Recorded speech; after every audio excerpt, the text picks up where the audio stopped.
public and military holidays. I spent most of it sleeping and drinking, as well as indulging myself in the countless luxuries I'd gone without whilst I was away in the mountains. It was nice to finally relax and recover for a bit. However, good things don't last long. Pretty soon we packed our bags, grabbed heavy things, and headed off into the desert. We went through a few short but boring field ops that you guys probably wouldn't want to hear about. But this one in particular was in December, and things had drastically changed weather-wise. It was now winter and the temperature hovered just above freezing. The wind was the worst part. You could wear 5 billion layers and somehow the wind would cut through them all and slowly drain the heat from your body. It was miserable. For the first few days we did some live fire training exercises. The funnest part was probably when they had me blow up a piece of plywood riddled with nails labelled door to simulate a breach.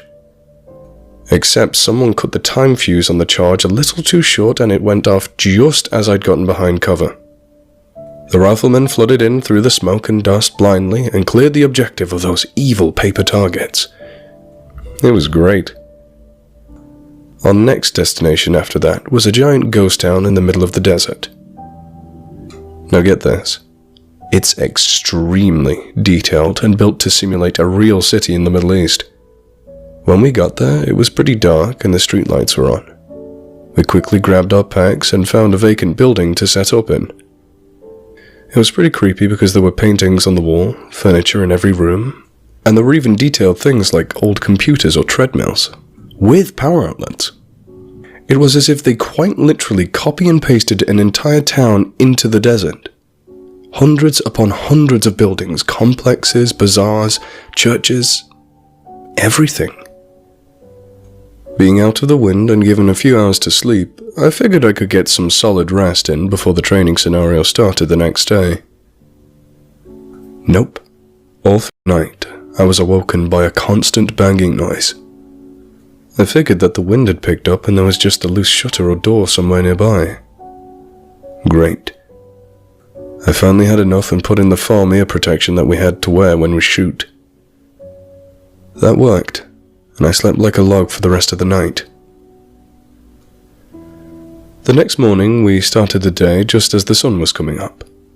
It was still cold and windy, and I wasn't really excited to eat an MRE, so I just drank some water and basked in the early morning sun in a desperate attempt to keep warm.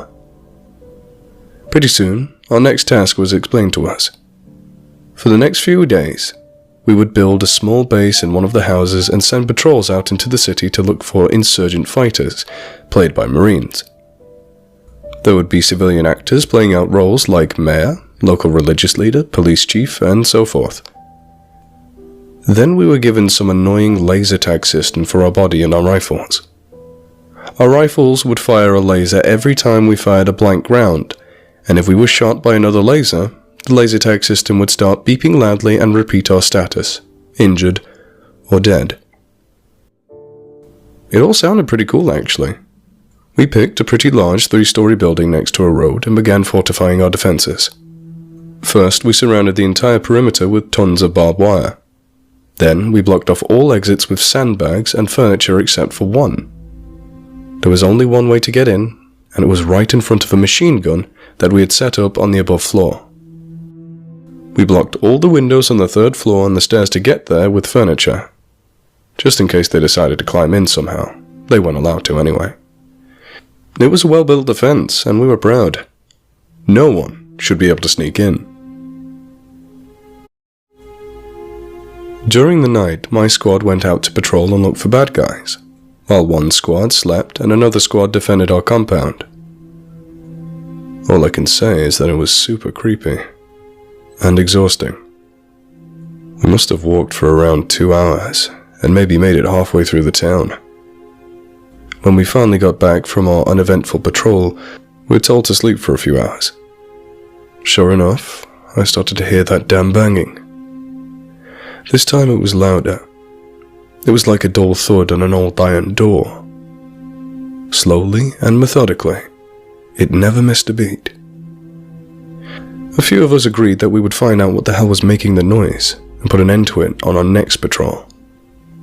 I put the foam earbuds back in and slept for maybe an hour or two before I was woken up by what sounded like a training grenade going off outside of the building. Great. We're being attacked. It's 2 a.m. and people are shooting at us and throwing fake grenades. A few people's laser systems are beeping loudly and they are notionally bleeding out.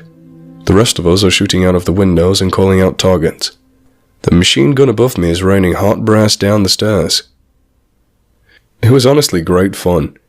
The insurgents eventually disappear into the dark and my squad was sent to pursue them. We checked the surrounding area, but all we found were unarmed civilians. They were pretty great actors, I'll give them that.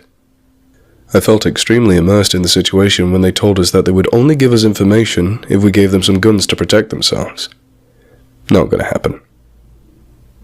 On the way back to our base, I made sure we did a quick check for whatever the banging noise was.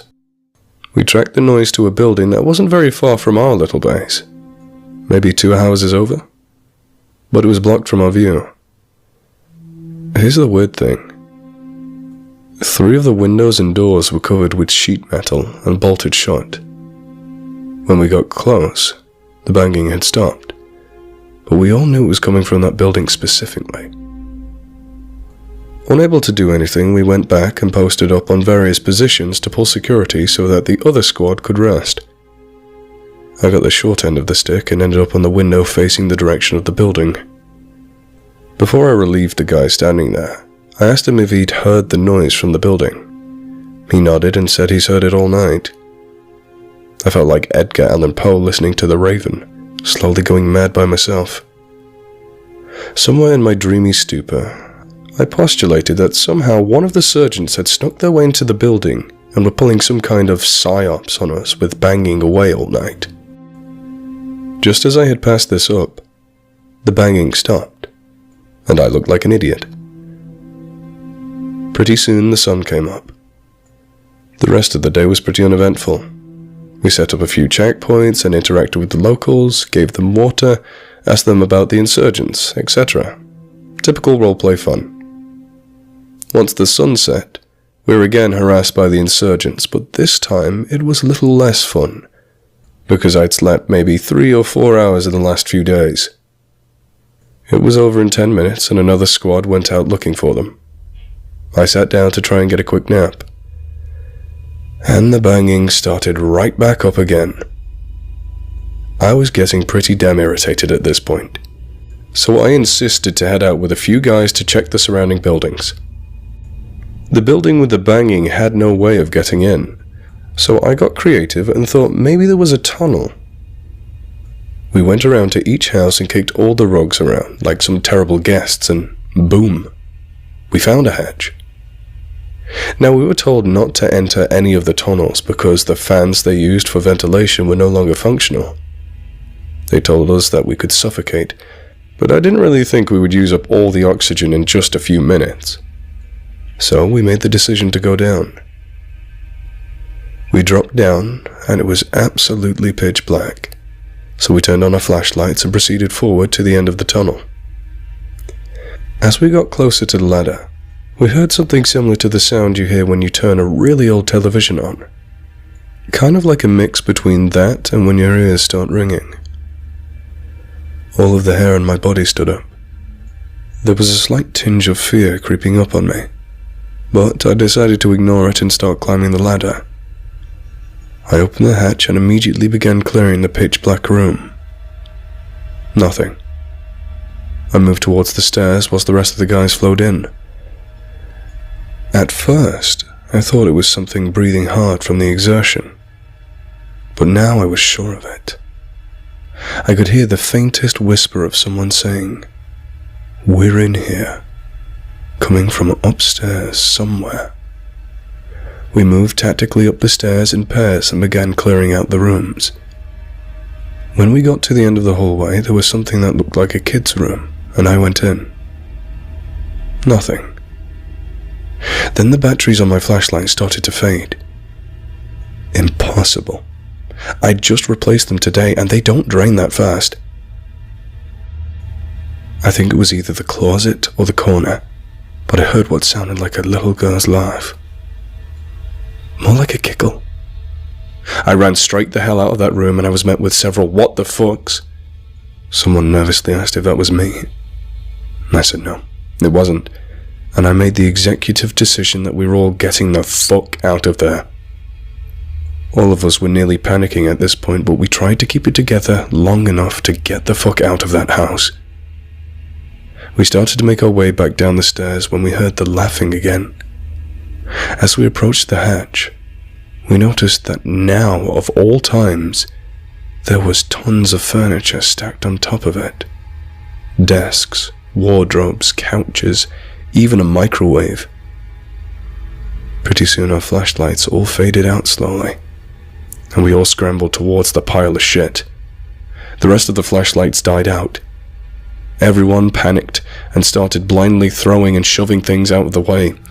The laughing grew louder and more sinister, like it was coming down the stairs. After what seemed like years, we cleared everything and opened the hatch. We jumped straight through and scrambled back to the other hatch and through the tunnel. We made it out and pretty much ran back to our little fort 25 meters away. All of us were scared to shit and nearly woke everyone up with us stumbling around and cursing. Our lieutenant asked us what had happened. We told him, and he wasn't really sure whether or not to believe us. His only response was, "Yeah, I've heard some weird stuff about this town." And then he walked away. We tried to sleep for the next few hours. I went to the second floor because I figured that was the safest. I knew that I wasn't going to sleep with some creepy stuff going down next door, but it was nice to sit down and relax. Around 3 a.m., I heard what sounded like running upstairs. Loudly.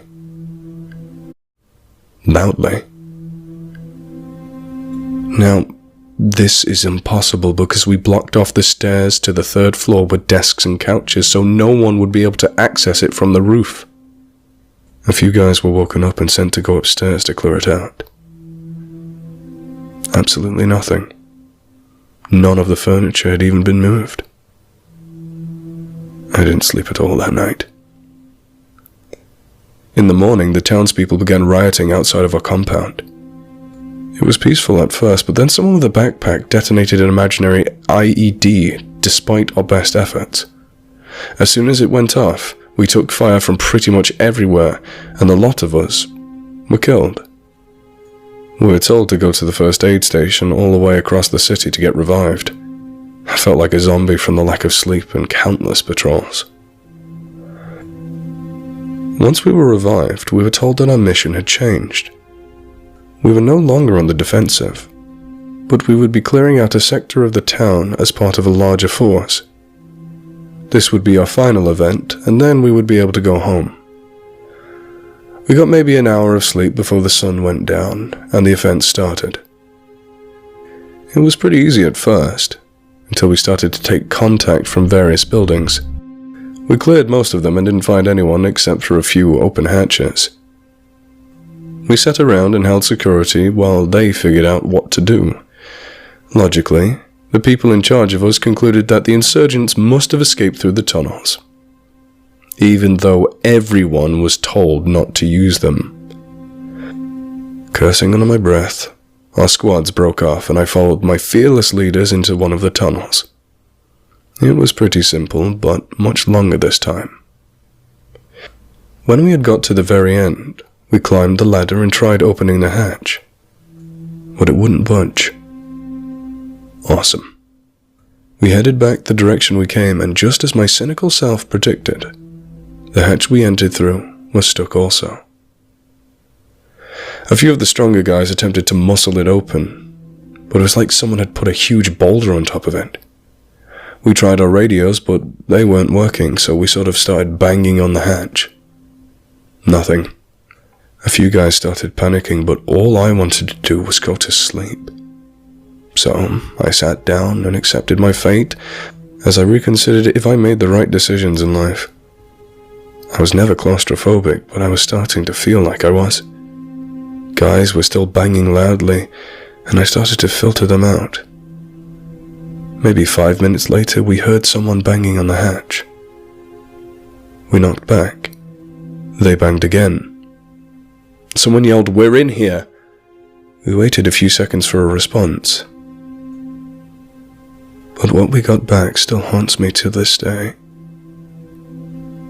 It was the same damn little girl laughter we heard the other night. We all froze. Whatever was on the other side started to bang again, slowly and methodically.